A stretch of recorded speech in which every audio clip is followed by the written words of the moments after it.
नमस्कार। कथा कथन में आपका स्वागत है। आज सुनिए गोविंद उपाध्याय की लिखी हुई कहानी लाट साहब। गोविंद उपाध्याय जी हिंदी के एक प्रसिद्ध लेखक हैं। इनकी कहानियाँ सामाजिक सरोकारों से जुड़ी हुई होती हैं। इनकी कहानियों में इतनी कसावट होती है कि पाठक या श्रोता अंत तक कहानी से बंधे रहते हैं। प्रस्तुत है कहानी मेरी जुबानी। मैं हूँ सीमा सिंह। गिरधारी हाथ जोड़े खड़े थे। बबलू चौबे सिर पर हाथ रखकर सोचने की मुद्रा में अपनी बुलेट पर बैठे थे। उन्हें कुछ समझ में नहीं आ रहा था कि गिरधारी को क्या जवाब दें। और कोई समय होता तो गरिया के भगा भी देते, लेकिन प्रधानी का इलेक्शन आने वाला था। अभी सबको बांध कर रखना है। गहरी सांस खींचते हुए बोले, का गिरधारी काका, काम भी लाए हो तो ऐसा कि हमारी हालत साफ छछूंदर जैसी हो गई है।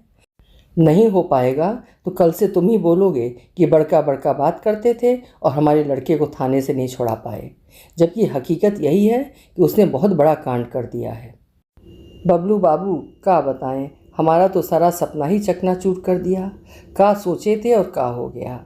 हम तो समाज में कहीं मुंह दिखाने लायक नहीं रह गए हैं। पहला चांस है, थानेदार साहब से कहकर माफ़ी करा दिया जाए। गिरधारी गमछे से पनियाई आंखों को पोंछ रहे थे। हालांकि बबलू चौबे की एसआई यादव से बात हो चुकी थी। उसने बोला भी था, ए चौबे जी, हम आज तक आपकी कवनो बात काटे हैं का? बड़े मुश्किल से साला ई गैंग हाथ लगा है। लटवा तो बस मोहरा है, अभी सरगना पकड़ के बाहर है। जांच चल रहा है, पकड़ा धकड़ी चालू है। मामले को पूरी तरह सामने आने दीजिए, फिर देखते हैं कि कोई गुंजाइश है कि नहीं। अभी हम आपसे कोई वादा नहीं कर सकते। बबलू चौबे ये सब गिरधारी को बताएंगे तो यही समझेगा कि चौबे जी बहाना बना रहे हैं। बीच का रास्ता यही है कि कुछ दिन टालो। ऐसा है गिरधारी काका, आप यदि समझते हैं कि हथेली पर सरसों तो उग नहीं पाएगा, आखिर कानून नाम की भी तो कोई चीज़ है। अकेले वही होता तो भी कोई बात होती, पूरा गिरोह है। रही बात ये कि आप ना कह रहे हैं कि पहला बार गलती हुई है, लेकिन पुलिस की नज़र में तो वो ये काम काफ़ी दिनों से कर रहा था। हाँ, उनके हत्थे पहली बार चढ़ा है। थोड़ा आप धैर्य रखिए, हमें सोचने दीजिए कि कैसे इस काम को निपटाया जाए। अब गांव लौटने के अलावा कोई और चारा नहीं बचा था। एक बार इच्छा हुई थी कि थाने में जाकर लड़के से भी मिल लें, लेकिन मन इतना कड़वा गया था कि उसका मुंह देखने का मन नहीं किया। साइकिल पर बैठे और गांव लौट आए। गिरधारी शुद्ध किसान थे, मेहनती आदमी थे, खेत में पसीना बहाते थे और खाने भर का कमा लेते थे। खेती बाड़ी के अलावा 2 भैंसें भी थीं। भैंसों की जिम्मेदारी पत्नी पर थी। दूध से 2 पैसे की व्यवस्था अलग से हो जाती थी। जिंदगी मज़े से कट रही थी। बस दुख यही था कि गिरधारी की कोई संतान नहीं थी। निसंतान होने का मतलब था सामाजिक रूप से बहिष्कृत हो जाना। सुबह सुबह कोई मुँह भी नहीं देखना पसंद करता है।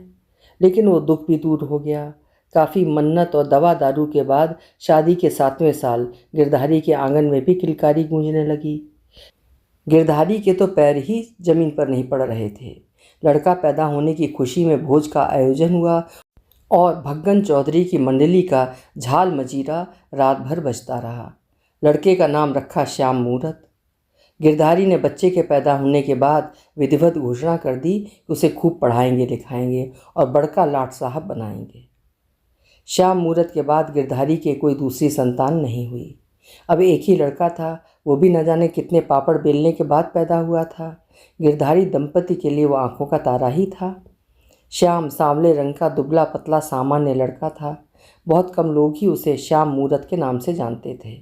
गिरधारी और उसकी पत्नी लाट के नाम से पुकारते थे। गांव के लोग लाट या ज़्यादातर लोग लटवा कहकर बुलाते थे। श्याम जब स्कूल जाने लायक हुआ तो गिरधारी को चिंता हुई, लाट का किस स्कूल में एडमिशन कराया जाए। भाई, गांव वाले सरकारी स्कूल में पढ़ाने से कोई फ़ायदा नहीं है। देख तो रहे हैं, स्कूल में आधा से ज़्यादा बच्चे दोपहर का खाना खाने जाते हैं, नहीं तो बाकी समय वहीं बकरी चराते रहते हैं। आज तक तो हमारे गांव का कोई लड़का इस पढ़ाई से हाकिम तो दूर चपरासी भी नहीं बन पाया। जरा होंठों पर रेख होगी नहीं कि किसी न किसी गोल के साथ पैसा कमाने शहर भाग जाता है। यदि ज़्यादा जुगाड़ी हुआ तो खाड़ी देश में कमाने चला जाता है और 2 पैसा ज़्यादा कमा लेता है। गणेशवा का लड़का दोहा में ठीक कमा रहा था। वो गांव वाले स्कूल की पढ़ाई की वजह से नहीं बल्कि ड्राइवरी सीख लिया था और वहाँ पर चरपहिया चलाता था। हम तो श्याम मूरत को बड़का स्कूल में पढ़ाएंगे, उसको मजदूर नहीं सचमुच का लाट साहब बनना है। अब गिरधारी को पढ़ाई लिखाई के बारे में ज्ञान तो था नहीं। खुद भी गांव वाले प्राइमरी स्कूल में बकरी चराते हुए जो 2 अक्षर जान गए थे, उनके लिए वही बहुत था।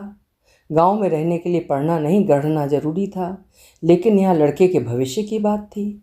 लोगों से पूछना जांचना शुरू कर दिया। सब अपने अपने हिसाब से स्कूल बता रहे थे।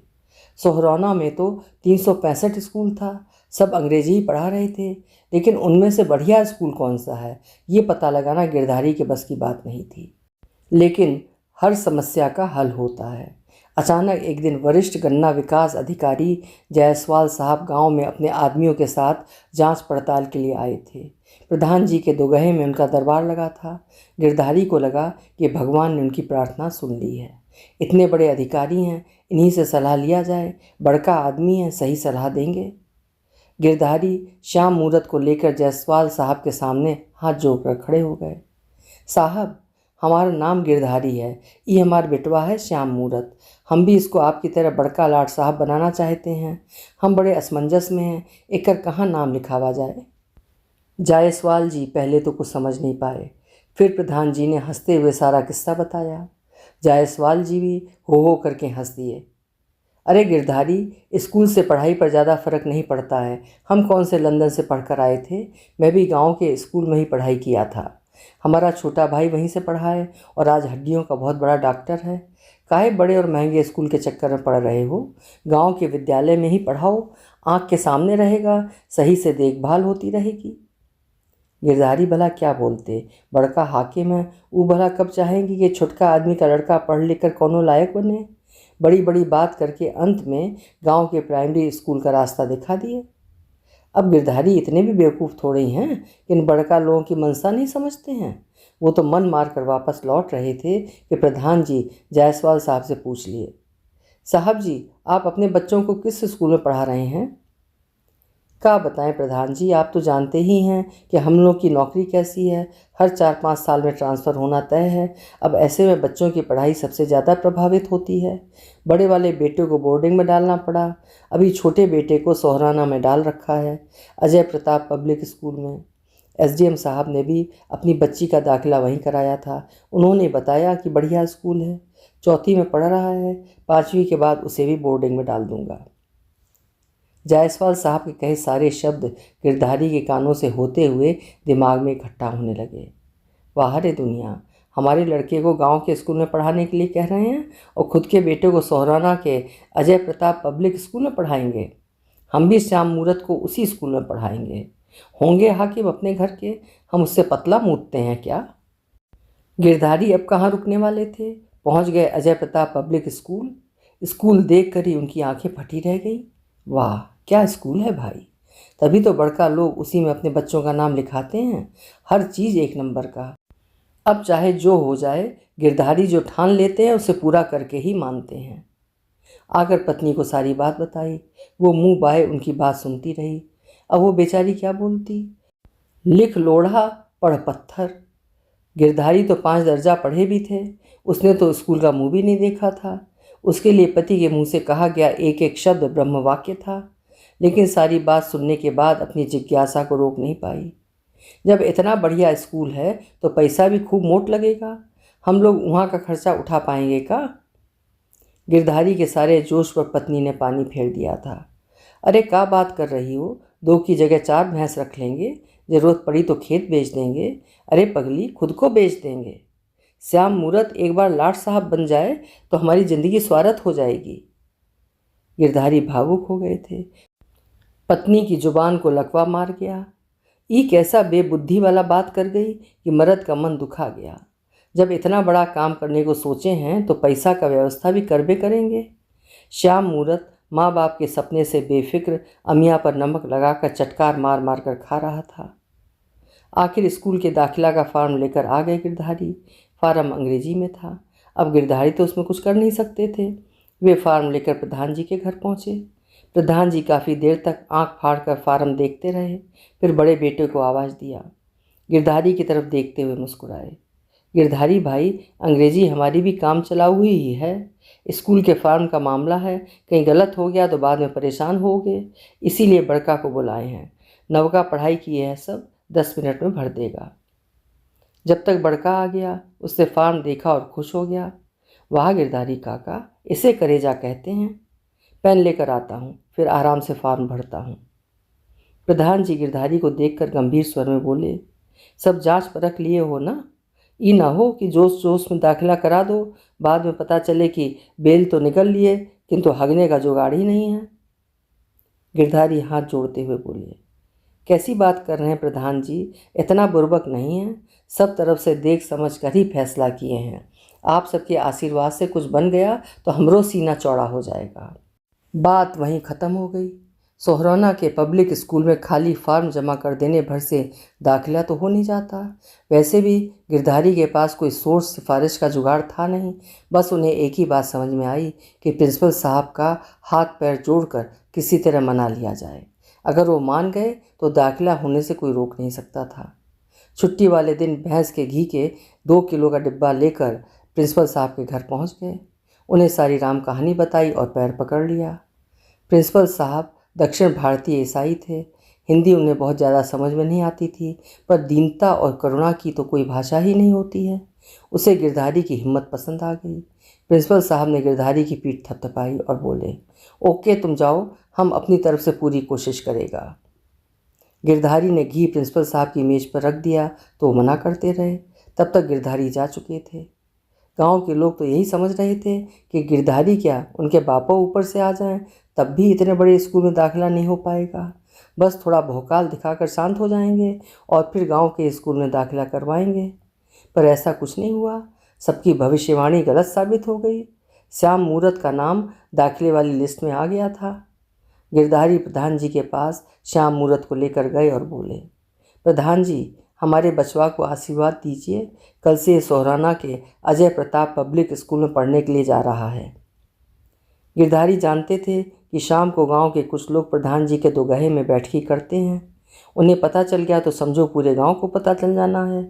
तभी तो लोगों को गिरधारी की औकात का पता चलेगा। गिरधारी सीना ताने घर लौट आए। सुबह 7 बजे पहुना बाबू के चौराहे तक स्कूल की बस आती थी। गिरधारी श्याम मूरत को बस में बैठाकर टाटा बाई बाई करके गांव वापस लौट आते। 1 बजे स्कूल बस की वापसी होती थी। एक बार फिर गिरधारी को बच्चे को लेने जाना पड़ता था। गांव से पहुना बाबू का चौराहा 2-2.5 किलोमीटर दूर था। चाहता तो बस वाला गांव तक आ सकता था, लेकिन उससे साफ मना कर दिया। एक एक बच्चे को गांव से उठावेंगे तब तो पढ़ चुके आपके बच्चे। 4-5 बच्चे होते तो वहाँ तक बस जा सकती थी। पहुना बाबू के चौराहे पर स्कूल बस के लिए 7-8 बच्चे आते थे। जब भी कोई नया काम शुरू होता है, कुछ दिन दिक्कत तो होती है, फिर धीरे धीरे वो जीवन के दिनचर्या में शामिल हो जाता है। गिरधारी जिस दिन श्याम मोहन का स्कूल में दाखिला कराए, उन्हें यही लगा कि लड़के के सुनहरे भविष्य पर मोहर लगा दिया है। शहर और कस्बों में आबादी के साथ ऐसे स्कूलों की बाढ़ सी आ गई थी। सभी को अपने बच्चों का भविष्य बनाना था। ये सभी स्कूल अभिभावकों को यही सपने बेच रहे थे। कोई भी इस तरह का स्कूल खुलता है तो वो धर्मार्थ तो होता नहीं है। प्रबंधन के लिए स्कूल नोट छापने की मशीन होती है। आए दिन किसी न किसी बहाने अभिभावक की जेब से पैसा निकालने का उपक्रम चलता रहता है। जिनके पास पैसा है उन्हें देने में कोई हर्ज नहीं था, पर जिसके पास सीमित आमदनी थी उन्हें तो परेशानी होनी ही थी। गिरधारी भी उनमें से एक थे। अरे अभी पिछले महीना तो 2,000 दिए थे, फिर 2,500 किस बात का है? ये तो खुला लूट रहे हैं भाई। लेकिन बोलने से क्या होता है। इस ढोलक को उन्होंने स्वेच्छा से अपने गर्दन में लटकाया था। अब सुर निकले या बेसुरा हो, बजाना तो था ही। श्याम मूरत आंख नचा के बोले, क्या बाबूजी, आप भी बड़ी जल्दी भुला जाते हैं। पिछली बार स्पोर्ट्स टूर्नामेंट का था, इस बार क्लास टूर का है। बाहर ले जा रहे हैं 4 दिन के लिए। अब गिरधारी के पास कोई जवाब ही नहीं था।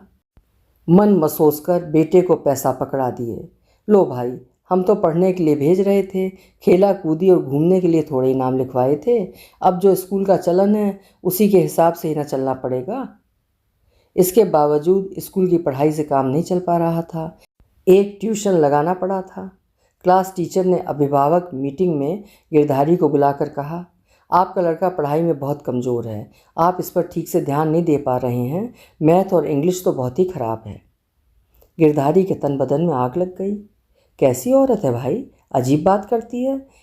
इतना मोटा पैसा स्कूल को दे रहे हैं और पढ़ाई का ध्यान भी हम ही रखें, तो क्या ये माछी भगाने के लिए बैठी हैं? इतना काबिल होते हम तो रोना किस बात का था। पर बोले कुछ नहीं, हाथ जोड़कर और सहमति में खोपड़ी हिलाकर चले आए। संयोग अच्छा था, स्कूल में एक मास्टर मिल गए, बगल वाले गांव में रहते थे। उन्होंने हफ्ता में 2-3 दिन घर आकर शाम मुहूर्त को पढ़ाने की जिम्मेदारी ले ली। ऐसा है अंकल, स्कूल में ट्यूशन पढ़ाने की मनाही है। वो कहावत है ना कि नाम बड़ा और दर्शन छोटा, तो वही समझिए। तनख्वाह हम लोगों की भी बहुत ज़्यादा नहीं है, इतना से गुजारा थोड़ी ना हो पाएगा। आखिर हमारे भी बाल बच्चे हैं। ज़्यादा नहीं, 2-3 जगह जो खास अपने हैं उनके यहाँ ट्यूशन पढ़ाने चला जाता हूँ। उनका भी काम हो जाता है और 2 पैसा हमको भी मिल जाता है। गिरधारी सिर हिलाते हुए बोले, ठीक है मास्टर साहब, अब आज से आप ही इसे संभालिए। जब कोई बड़ा काम लिया जाता है तो छोटी मोटी बाधा आती ही रहती है और उसका कोई ना कोई हल भी होता है। वही इस बार भी हुआ। मास्टर साहब के पढ़ाने के बाद स्कूल से पढ़ाई को लेकर कोई शिकायत नहीं आई थी। 500 रुपये महीना एक खर्चा और बढ़ गया था। एक बड़ी पुरानी कहावत है, देखा देखी पुण्य और देखा देखी पाप। भले गिरधारी की बिरादरी में कोई दूसरा अपने बच्चे को अजय प्रताप पब्लिक स्कूल में न पढ़ा रहा हो, लेकिन प्रधान जी के पोता का ही दाखिला 2 साल बाद उसी स्कूल में हो गया। गांव के 2-3 परिवार के बच्चे भी उसी स्कूल में जाने लगे। स्कूल बस अब गांव से होकर जाने लगी थी। 5वीं तक तो गिरधारी को कोई असुविधा नहीं हुई। शाम मुहूर्त भी स्कूल में अव्वल आता था। बीच बीच में गिरधारी उसे याद दिलाते रहते, बचवा मन लगाकर पढ़ना, तुम्हें हमारे और तुम्हारी महतारी का सपना पूरा करना है। लेकिन 5वीं के बाद मामला गड़बड़ाने लगा। श्याम मूरत अब दुनिया को बाप के चश्मे से नहीं, खुद के चश्मे से देखने लगे थे। धीरे धीरे उन्हें यह एहसास होने लगा कि जिस स्कूल में पढ़ रहे हैं वहाँ उनके साथ पढ़ने वाले सहपाठियों का स्तर उनसे काफ़ी ऊंचा है। और जैसे जैसे ये बात उनके दिमाग में आती गई, वे हीन भावना का शिकार होते गए। ये वो संधिकाल था जहाँ से गिरधारी के सपने और श्याम मूरत के भविष्य पर प्रश्नवाचक चिन्ह लगने लगा था, जो समय के साथ बड़ा होता जा रहा था। श्याम मूरत को अपनी गरीबी अकड़ने लगी थी। सहपाठियों से बराबरी के बारे में सोचना ही बेवकूफ़ी था, पर दीनहीन भी नहीं बनना चाहता था। श्याम मूरत को धन की आवश्यकता थी, जिसे खर्च करके सहपाठियों के बीच अपना रौब झाड़ सके। अब वे इतना तो समझदार हो ही गए थे कि उन्हें अपने पिता की क्षमता का ज्ञान हो चुका था। पिता पहले से ही अपनी क्षमता से ज़्यादा का बोझा लादे हुए थे। दूसरा विकल्प उन्हें सूझ नहीं रहा था। बीच बीच में किताब कॉपी खरीदने के बहाने से लेकर बाजार से छुटपुट सामान खरीदते समय हेरा फेरी करके 2 पैसा बना लेते थे, लेकिन वो ऊँट के मुंह में जीरा के जैसा था। श्याम मूरत ने पहला बड़ा हाथ मारा था पिथरवा के मेले में, जब 9वीं में कक्षा में पढ़ते थे श्याम मूरत। अब पढ़ाई से ज़्यादा दिमाग में ये कीड़ा कुलबुलाता कि कैसे यार दोस्तों के बीच उसका रुतबा बढ़े। अक्टूबर में गुलाबी जाड़ा पड़ने लगा था। पिथरवा में नवरात्रि के समय दुर्गा मंदिर के प्रांगण में भव्य मेला लगता था। स्कूल के एक ग्रुप के साथ श्याम मूरत भी मेला घूमने गए। वहीं पर पहली बार हाथ की सफाई दिखाया। एक दुकान से कलाई घड़ी का डिब्बा ही गायब कर दिए। 10 ब्रांडेड घड़ियाँ थीं। श्याम मूरत ने इन घड़ियों को 1 माह तक छिपा कर रखे, फिर एक एक घड़ी बेचने लगे। हमारे दोस्त की घड़ी का थोक धंधा है, उसी से लिया हूँ। 2000 वाली घड़ी 1000 रुपये में। देखते देखते सारी घड़ियाँ बिक गईं। किसी ने सपने में भी नहीं सोचा था कि ये घड़ियाँ चोरी की हैं। उसी कमाई से वे गोरखपुर जाकर लाल रंग की ब्रांडेड जैकेट और काले रंग का धूप वाला चश्मा खरीद कर लाए। श्याम मूरत कई दिन उसे पहनकर गांव में घूमता रहा। बाकी जो पैसा बचा उसे यार दोस्तों के साथ खा पी कर उड़ा दिया। खेल खत्म और पैसा हजम। नहीं, ये कहावत यहाँ गलत हो गई। खेल की तो शुरुआत थी, पैसा जरूर खत्म हो चुका था। श्याम मूरत के हाथ में खुजली तो हो ही रही थी, पर मौका नहीं मिल पा रहा था। दूसरा बड़ा हाथ मारा मामा के घर पर। दिसंबर में मामा के घर गए। उनके सामने ही जानवरों के व्यापारी मामा के घर आए थे। 16,000 में गाय बिकी थी। मामा 500-500 के नोट गिन रहे थे। श्याम मूरत की आंखें इन पैसों को देख रही थीं। मामा ने पैसा गिनकर मामी को दे दिया। मामी ने लोहे की संदूकची में पोटली बनाकर रख दिया। अब श्याम मूरत को मौके का इंतज़ार था। आए तो सिर्फ एक ही दिन के लिए थे, सरसों के नए वैरायटी का बीज लेने के लिए, लेकिन पैसा देखकर 2 दिन और रुक गए। दूसरे दिन शाम को मौका मिला था। पहले तो सोचे कि पूरा पैसा पार कर दें, फिर दिमाग में आया कि तब पूरी तरह शक उन्हीं पर जाएगा। पैसा गिनकर तो निकाल नहीं सकते थे। हड़बड़ी तड़बड़ी में अंदाज से लगभग अधिया निकाल कर पतलून के अंदर वाले जेब में डाल लिए। अब उसका मन वहाँ रुकने का जरा भी नहीं था। पर रात हो चुकी थी। सुबह मामा के पास बैठे और बोले, क्या बताएं मामा, यहाँ से जाने का जरा भी मन नहीं करता है, लेकिन आप तो बाबूजी का गुस्सा जानते ही हैं। समय से बीच पहुँचना ज़रूरी है, इसलिए आज निकलूँगा, नहीं तो बाबूजी हड्डी पसली एक कर देंगे। मामा सिर हिलाते हुए बोले, क्या श्याम, तुम भी खूब बतियाते हो। कौन सा हमारा घर दूर है, जब मन करे चले आया करो। कुर्ते की जेब से 20 का एक नोट निकाल कर उन्हें पकड़ा दिया। बीच की गठरी साइकिल के कैरियर में दबाकर साइकिल पर बैठते ही मानो उनके पंख उगाए हों। 2 घंटे का रास्ता 1.25 घंटे में तय कर लिए। बाद में नोट गिनने लगे तो थोड़ा अफसोस हुआ। 2-4 पंसौआ और निकाला जा सकता था। कुल 11 नोट ही हाथ आया था, यानी 5,500। जब 10-15 दिन बाद मामा ने मामी से नोट मांगा, तब नोट गिनती में कम पाए जाने पर मामा भड़क गए। मामी कहती रह गईं, आपने जैसे दिया वैसे रख दिया था, हमको नहीं मालूम कि पैसा कहाँ चला गया। पर मामा कहाँ सुनने वाले थे। उन्हें पूरा शक था कि पैसा मामी ने ही गायब किया है। 2 दिन पहले ही उनका भाई आया था, उसी को पकड़ा दिया होगा। मामा का गुस्सा 7वें आसमान पर था। यहाँ काम करते करते फिचकर फेंक देते हैं और तुम पैसा अपने मायके वालों पर लुटा देती हो। मामी खुद भी समझ नहीं पा रही थी कि आखिर पोटली में रखा रुपया गायब कैसे हो गया। 5,500 उनके लिए कोई छोटी मोटी रकम तो थी नहीं। मामा ने अपना सारा आक्रोश मामी के शरीर पर उतारा, उनको रुई की तरह धुनकर रख दिए। श्याम मूरत के हाथ पैसा लगा तो दोनों हाथों से खर्च किए, साथियों के साथ छाना फूंका और दोस्तों की वाहवाही बटोरी। लेकिन ऐसे मौके बार बार तो आते नहीं हैं। शौक़ पूरा करने के लिए पैसा तो चाहिए ही, और इसके लिए ज़रूरी था कि कोई स्थायी व्यवस्था हो जाए। इन सब के चक्कर में पढ़ाई की स्थिति इस तरह डावाडोल हुई कि 9वीं में ही फेल हो गए। यूँ तो लड़के के लक्षण देखकर गिरधारी इतना तो समझ ही गए थे कि ये लंबी रेस वाला घोड़ा तो बिल्कुल नहीं है। बेकार ही उन्होंने अपना सारा जीवन दांव पर लगा दिए। श्याम मूरत के फेल होने के बाद उन्हें गहरा सदमा लगा था। कई दिन तक खोए खोए से रहे थे। क्या सोचे थे और क्या हो गया। लाट साहब कौन चलाए, ये तो चपरासी के लायक भी नहीं रहा। लेकिन असली सदमा तो बाकी था। तभी स्कूल ने नया नियम निकाल दिया कि जो लड़का 2 विषय में फेल होगा उसकी कक्षोन्नति कर दी जाएगी। श्याम मूरत 2 ही विषयों में फेल थे। वे भी धक्का मारकर 10वीं में पहुंच गए। ना भी पहुंचते तो उनकी सेहत पर कोई फ़र्क नहीं पड़ने वाला था। हाँ, गिरधारी की हालत ज़रूर उस किसान की तरह थी जिसकी खड़ी फसल बर्बाद हो चुकी थी। श्याम मूरत को कंगाली से बड़ी नफरत थी। रास्ता सूझ नहीं रहा था कि धन कैसे आए। तभी बंसारी गांव के धनेश से उनकी मुलाकात हो गई। उसने उन्हें पैसा कमाने का एक आसान रास्ता बता दिया। श्याम मूरत सारा किस्सा सुनने के बाद शुरू में तो हिचकिचाए। यदि गलती से भी पुलिस के हत्थे चढ़ गए तो ज़िंदगी ख़त्म। ये तो बड़का खेल है। यदि 2 साल भी सफल रहे तो पैसा ही पैसा है, और यदि पहले दिन ही पकड़ गए तो क्या सड़ो जेल में। अभी कौन सा राज भोग रहे हैं। जब से 9 में रिजल्ट रुका था, बाबूजी बात बेबात गरियाने से नहीं चूकते हैं। अब पढ़ाई में मन नहीं लगता है तो क्या करें। हम कहे थे कि इतना बड़ा स्कूल में नाम लिखवा दो। सही है कहते हैं लोग, बाप का नाम सागपात और पूत का नाम परोरा, मतलब परवल। अब तो कोई लाट कह के बुलाता है तो यही लगता है कि हमारा मजाक उड़ा रहा है। धोबी का कुक्कुर बना दिए हैं, न घर का न घाट का। पढ़ाई में मन लगता नहीं और खेती बाड़ी कभी करने नहीं दिए, तो अब चोरिया चकारी तो बचा है। ठीक काम बताया है धनेश्वा, अब वह करेंगे। जैसा कि श्याम मूरत को पहले से ही पता था कि 10वीं में उनका डब्बा गोल हो चुका है, गिरधारी इस बार कुछ नहीं बोले। कुछ देर तक सिर पर हाथ रखकर सोचते रहे। गला खकार कर साफ किया और धीरे से बोले, अब क्या करने का विचार है ए लाट। जीने के लिए सबको कुछ ना कुछ तो करना पड़ता है। 17 पार कर चुके हो, कोई बच्चा तो हो नहीं। अपना भला बुरा सोच लो, जो करना है बता देना। हमसे जो बन पड़ेगा हम मदद करबे करेंगे। इतना कहने में गिरधारी का गला भर्रा आया। वे चुपचाप घर से बाहर आ गए। श्याम मूरत कुछ देर सिर झुकाए बैठे रहे। उसके बाद वो भी बाहर आ गए।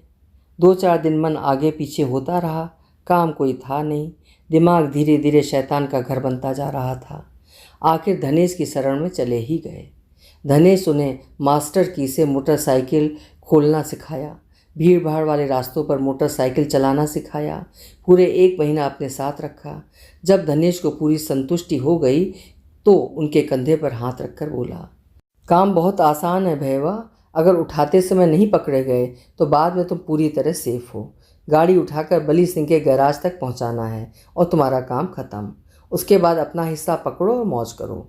बस एक बात का ध्यान रखना, जहाँ पार्किंग में कैमरा हो वहाँ हाथ पैर मारने की ज़रूरत नहीं है। जहाँ से गाड़ी उठाओ उसी जगह 1-1.5 महीने तक दोबारा कुछ नहीं करना है। गिरधारी जिस बेटे को लाट साहब बनाना चाहते थे वो चोर हो गया। गिरधारी ने जब बेटे के ठाठ देखा तो टोका टाकी भी किए। श्याम मूरत धूर्त तो था ही। पिता को समझा दिया कि साबुन वाली कंपनी में एजेंट है, कमीशन मिलता है। गिरधारी ने विश्वास कर लिया, इसके अलावा कोई चारा भी नहीं था। 1.5 साल में कितनी मोटरसाइकिल उठाए होंगे खुद श्याम मूरत को भी याद नहीं। शुरुआत में थोड़ा डर लगता था, लेकिन उसके बाद झिझक दूर हो गई। फिर तो इतना दुस्साहसी हो गया कि एक स्टैंड से लगातार 2 दिन गाड़ी उठा लेते। एक दिन धनेश भाई से खुद ही बोला, का धनेश भाई, जब रिस्क लेना है तो 4 पहिया उड़ाया जाए, उसमें माल भी ज़्यादा होगा। धनेश श्याम मूरत को घूरते हुए बोला, काहे गले में फंदा डलवाने पर तुले हो, इतना आसान है का? खाली लीलने से नहीं हो जाता है, हजम भी करना पड़ता है। अभी पुलिस का पाला नहीं न पड़ा है तभी इतना चहक रहे हो। धनेश की बात सही निकली। आ ही गए पुलिस की चपेट में। बाकायदा पुलिस ने उन्हें रंगे हाथों पकड़ा था। वे तो यही समझ रहे थे कि जैसे हमेशा होता है, गाड़ी लेकर सीधा बली सिंह के गैराज में पहुंचना था। जैसे गैराज में पहुंचा पुलिस ने दबोच लिया। वो तो उन्हें बाद में पता चला कि पुलिस ही दाना डालकर जाल फैलाई थी। नया नकोर मोटरसाइकिल देखकर मन फिसला और आखिरकार आ गए गिरफ्त में। बली सिंह फरार हो गए, लेकिन गैराज में आधा दर्जन चोरी की मोटरसाइकिल और बरामद हुई। गिरधारी को जब पता चला तो पैर के नीचे की ज़मीन खिसक गई। जीवन में कभी थाना कचहरी का मुंह नहीं देखे थे, अब बुढ़ापे में ये सब भी देखना पड़ेगा। गांव जेवार में तो ये लड़का किसी को मुंह दिखाने लायक नहीं छोड़ा। बात भी सही थी, ऐसी बात छिपती थोड़ी है, जो सुनता था वही भौचक हो जाता। अरे वो लटवा तो बड़का गिरोह का चुट्टा निकला, मोटरसाइकिल चुराता था। हम भी सोचते थे कि साला करता धरता तो कुछ है नहीं, लेकिन रहता राजकुमारों की तरह है। गिरधरियों उसकी चोरी की कमाई पर ऐश कर रहे थे। जमाना ही खराब है। वैसे तो सब हरिश्चंद्र ही बनते हैं, असलियत तब पता चलती है जब चेहरे से नकाब उतरता है। गिरधारी तो पहले यही सोचे कि लड़के को ऐसे ही छोड़ दिया जाए, जैसा किया है वैसा भुगते, पर श्याम मूरत की महतारी को कैसे समझाएं, जो रो रो कर जान दिए पड़ी थी। आखिरकार किसी ने सलाह दिया कि बबलू चौबे से मिलो, वही कुछ कर पाएंगे। थाना कचहरी के अच्छे जानकार हैं, यदि वो चाहेंगे तो कोई केस ही नहीं बनेगा, और यदि केस बन भी गया तो जमानत की व्यवस्था करा देंगे। अब गिरधारी थाना पुलिस के चक्कर में पड़ गए थे। बबलू चौबे ने कुछ ना कुछ व्यवस्था करने की बात की है। श्याम मूरत हवालात में ही बंद है। अभी चार्जशीट तैयार नहीं हुआ था, न जाने कब तक इंक्वायरी चलेगी। जैसा बबलू चौबे बताए थे, गिरधारी को अभी सिर्फ इंतज़ार करना था। अभी आप सुन रहे थे एक बेहद उम्दा कहानी लाट साहब। लेखक हैं गोविंद उपाध्याय जी। उनकी विशेषता है कि वो अपनी कहानियों में सामाजिक विडंबनाओं, विषमताओं और समस्याओं पर प्रकाश डालते हैं। उम्मीद है कहानी आपको पसंद आई होगी। पसंद आई है तो लाइक ज़रूर बनता है, और हाँ, चैनल अभी तक सब्सक्राइब ना किया हो तो चैनल भी सब्सक्राइब कर लीजिएगा। कल फिर मिलेंगे। आपका समय शुभ हो।